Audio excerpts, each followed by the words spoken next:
Hello, and thank you for joining me again. So today is going to be something a little different.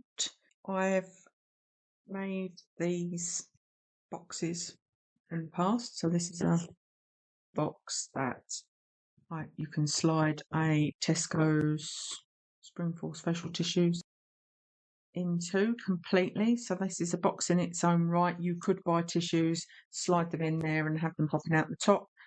So I've made a few of these in the past for the house, and some of them are getting a little tatty, some of them are tearing along these score lines, so I thought I'd make another one with you. So I'm going to make some more like this because these are our tissues of choice at home. So I have a template for that.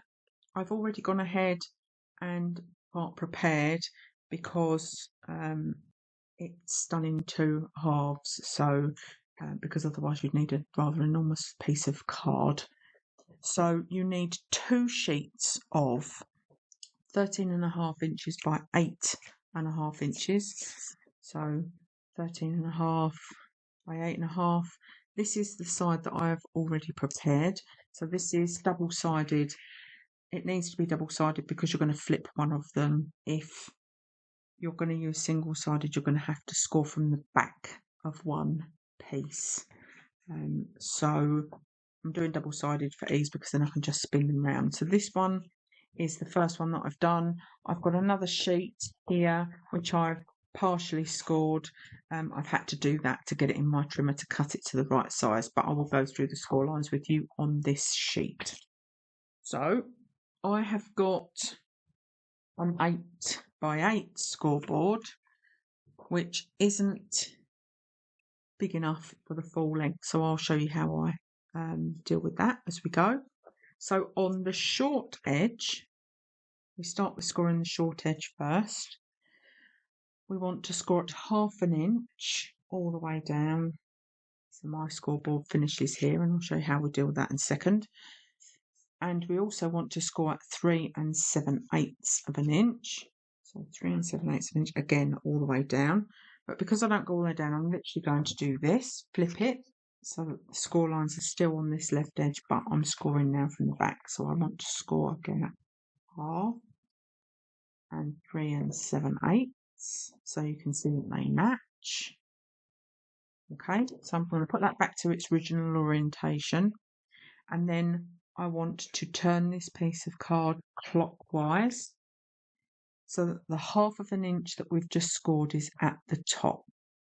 And then you can see that this completely goes to the edge because my scoreboard's just a little bit longer than 8. And I want to score at 1 inch, 3 3/4 of an inch, but only down to this score line. This is why we score the short edge first. So down to 3 3/4 down to this first score line. And then we want to score at 3 and we want to score at 4 3/8 of an inch all the way down. So 4, 1, 2, 3/8 all the way down.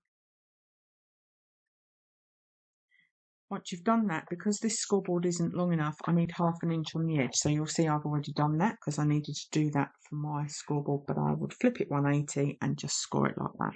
So that's how I deal with scoring something that is larger than my scoreboard.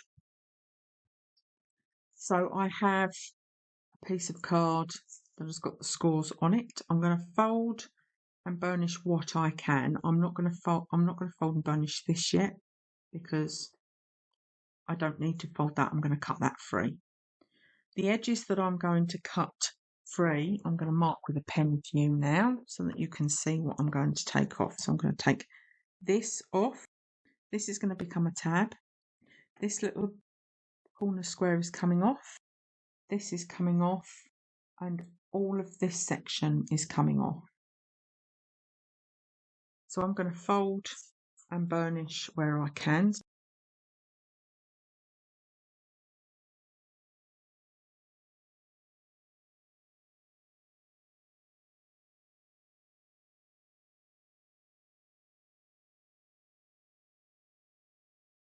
So I'm now going to take my scissors and I'm going to cut the pieces off that we don't need. So I'm going to just take those off and then we'll cut the tabs after. So this section to this score line is coming off.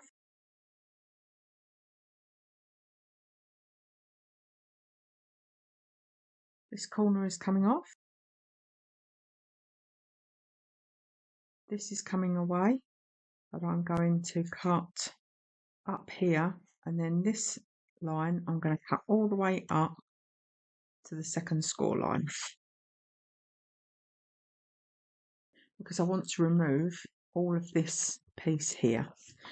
But when I cut this, I'm going to cut all the way down to this score line because I'm making this a tab. I'm going to take it all off at once.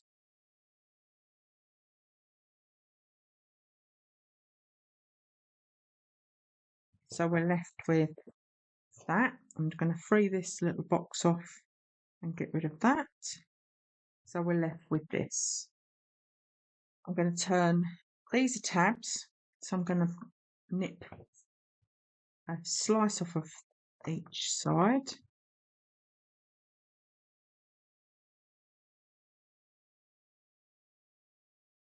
This will be my closure. So I'm going to take a tiny piece off of here because I want it to fit snugly, but I am going to take, so I've literally taken the tiniest sliver off of each side because I want that to fit snugly. I don't want it to open by itself. So this will be the top. The one that I've pre-prepared will be the bottom. And the way that they work is that this will fold round and attach to the bottom. And then this will attach and then it creates a box. But before I start, I'm going to attach my matte layer for the top. I know this side is going to be my top because I want to cut an aperture into the top, but I want to cut it through my matte layer. So as you can see on here, the box is white. This has been put on and I've cut an oval. This time I'm going to cut a rectangle because the box inside has got a long, shallow oval and my ovals are quite short and wide. So I'm going to cut an oval for the tissues to come out. What that will also prevent is them falling back in when they get quite low in the box. So that's a little tip. So I'm going to cut my matte layer for the edges, and we'll go through the sizes for those now. I'm going to need, I'm only going to put a matte layer on the top that we're going to cut the caricature out of. I'm not going to put one on the bottom because you don't see the bottom. So there will be one on the top, one on the flap that you open, one on the flap that you don't open, and one on each of the thin sides. So as with this one on the top with the aperture, one on each edge, and one on each side. I'm going to set those aside and I'm going to go through what I'm going to put on.